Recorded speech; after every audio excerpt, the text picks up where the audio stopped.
자, 지난 시간에는 신경계는 중추신경계와 말초신경계로 구성이 돼 있다 배웠었는데요. 자, 중추신경계는 그 자극을 판단하고 명령을 내리는 부분이었고요. 이 말초신경계를 통해서 자극을 받아들이고 명령을 내릴 때도 말초신경계를 통해서 명령을 내렸습니다. 자, 오늘 좀 더 자세하게 알아보도록 하겠습니다.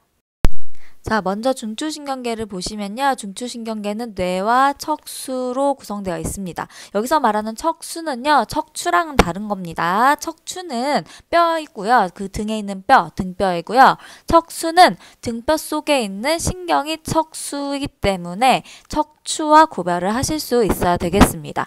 그래서 뇌와 척수로 중추신경계는 구성이 되어 있는데 일단 뇌를 우리가 기능에 따라서 구분해 보도록 하겠습니다. 자, 뇌의 종류를 보시면요. 대뇌, 중간뇌, 소뇌, 간뇌, 연수 이렇게 되겠습니다. 그 다음에 뇌와 이 부분 5개의 뇌와 척수로 구성이 되어 있는데요. 자, 어느 부분일지 하나씩 보도록 하겠습니다. 자, 대뇌 어딜까요? 제일 큰 부분이겠죠? 자, 대뇌는 이 부분입니다. 자, 제일 큰 범위를 차지하는 이 대뇌는요. 우리가 공부할 때 제일 많이 쓰는 부분이에요. 그래서 기억하는 거, 추리하는 거, 판단하는 거 이런 게 대뇌에서 이루어진다고 보시면 되겠습니다. 자, 그 다음에 중간뇌가 어디냐면 얘가 중간뇌입니다. 이 중간에 있는 요 부분 자, 죄송합니다. 이 부분이 중간뇌인데요. 이 중간뇌는 어떤 기능을 하냐면 누구랑 관련이 있냐면 눈과 관련이 있습니다. 이 눈과 관련이 돼서요. 눈을 움직이는 거. 그 다음에 여러분 우리가 어두울 때 밝을 때 동공의 크기가 달라졌죠? 그래서 동공의 크기도 이 중간뇌에서 조절이 된다고 생각하시면 되겠습니다. 그래서 중간뇌는 눈이랑 관련이 돼 있다. 그 다음에 소뇌가 있는데요. 소뇌는 아주 여기에 소뇌입니다. 자, 이 부분, 이 대뇌 바로 아래쪽 이 부분이 소뇌고요. 소뇌는 우리 운동신경이랑 좀 관련이 돼 있어요. 왜냐하면 얘가 어떤 역할을 하냐면 근육을 조절해서요. 몸의 균형을 유지합니다.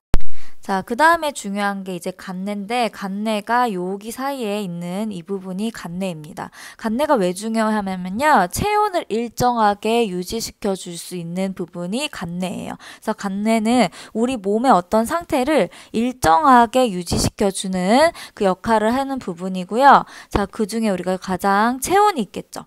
그래서 체온을 일정하게 유지하고 어쨌든 다른 부분도 일정하게 상태를 유지시켜 줄 수 있도록 도와주는 애가 간뇌입니다. 자, 그럼 마지막 연수가 여기 부분이겠죠. 자, 척수로 가기 전 이 부분인데요. 자, 연수는 심장박동이랑 호흡 운동을 조절을 합니다. 그래서 연수가 하는 일은 심장박동, 심장이랑 그 다음에 호흡이랑 관련이 있다. 이렇게 보시면 되겠습니다. 그래서 자, 하나, 둘, 셋, 넷, 5개 대뇌, 중간뇌, 소뇌, 간뇌, 연수 이렇게 뇌가 있고요. 이 뇌는 기능에 따라서 이렇게 5개로 구성이 돼 있었습니다. 그 다음에 중추신경계를 구성하는 또 다른 아이가 척수였죠. 그래서 척수가 이 부분인데요. 자, 여기에서 각 뇌의 기능 알아두시면 되겠고요. 사실 척수는 우리가 이 다음 단원에서 우리 반응에 대해서 배울 때 한 번 더 이야기하도록 하겠습니다.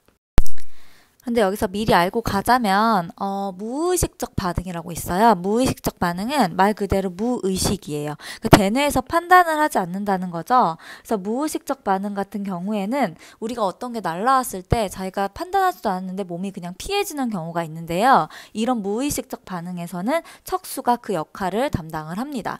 사실 이 감각기관으로부터 뇌까지 연결해주는 그 기능을 척수가 하기도 하지만 무의식적 반응이 우리가 반응을 할 때 그 중추 역할을 하게 되겠죠. 예를 들면 우리가 어떤 게 날라와서 눈이 그냥 갑자기 감겼어요. 자, 눈과 관련된 거는 중간뇌입니다. 그쵸?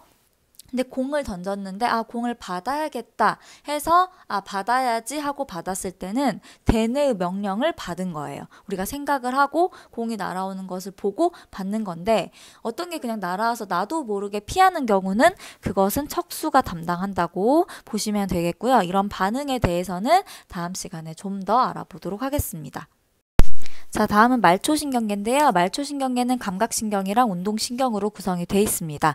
자, 감각신경은 뭘 할까요? 감각기관으로부터 자극을 받아서 어디로 전달하는?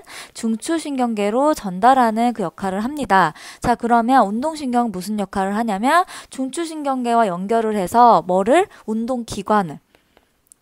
자, 운동기관을 이렇게 연결해주는 기능을 하는 게 운동신경이겠죠. 그래서 중추신경계에서 어떤 명령을 내리면 어디로? 운동기관으로 전달을 해주는 역할을 한다고 보시면 되겠습니다. 예를 들면 아까 선생님이 공이 날아왔을 때 손으로 받는다고 했죠. 그럼 공을 날아오는 것을 봤어요. 어디에서? 보면서 감각기관, 눈으로부터 받아들여서 감각신경을 통해서 뇌로 전달을 하겠죠. 이 중추인.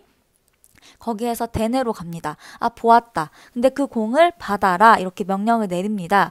그러면 명령을 내린 것을 어디로? 운동신경을 통해서 어디까지? 운동기관인 손까지 전달을 하게 돼서 받게 되는 거겠죠. 그래서 말초신경계는요, 온몸의 각 부분이랑 다 연결이 돼 있습니다. 그것과 중추신경계를 연결을 하고 있겠죠. 자, 근데 그 중에서는 아까 선생님이 대뇌, 뇌에서 받아라 이렇게 명령을 내렸는데요. 이런 대뇌의 명령을 받지 않는 자율신경이라는 것이 있습니다. 자, 자율신경은 뭐냐면 말 그대로 대뇌의 명령을 받지 않고 알아서 조절하는 거예요. 자, 첫 번째 심장박동. 자, 우리가 갑자기 심장이 막 쿵쾅쿵쾅 빨리 뛸 때가 있죠. 어떤 무서운 상황이나 자, 위험한 상황일 때는 갑자기 심장박동이 빨라지고 호흡도 가빠라지죠. 그런 건 대뇌의 우리가 명령을 받지 않는 상황에서 그냥 일어나는 겁니다. 그런 거는 자율신경이 담당하고 있다고 보시면 되겠습니다. 그러면 그 상황이 지나면 어떻게 될까요? 그래서 심장박동도 원래 상태로, 호흡도 원래 상태로 돌아가겠죠. 그래서 대뇌의 명령을 받지 않는 자율신경이 말초신경 안에 하나 더 있다. 이렇게 보시면 되겠습니다.